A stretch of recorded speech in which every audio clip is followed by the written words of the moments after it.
Hi, this is Mike with Jane Reviews, and today I am reviewing Bravely Default for the Nintendo 3DS. So I already inserted the game into my 3DS XL. So you have here the game. It's a great JRPG. I really enjoy it. I like the characters. Let me show you the back of this. So you have here, this is what it would look like, and those are some of the characters, the main characters, and you can see some of the gameplay. This is the game itself, so I'm just gonna jump to where I left off, so you can see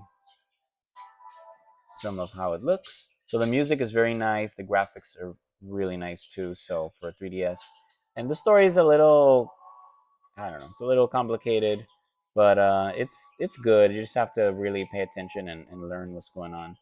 So yeah. So then let me see if I can zoom out a little bit. So there you can see some of the game. Let me lower the three. There, no, I don't want the 3D on.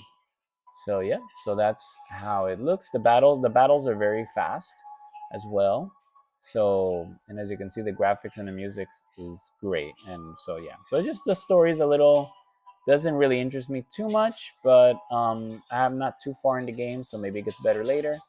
So yeah, so I'm not sure, but I really enjoy it. I like it. I can show you just a little bit of the gameplay. So there you go. So that's inside one of the villages.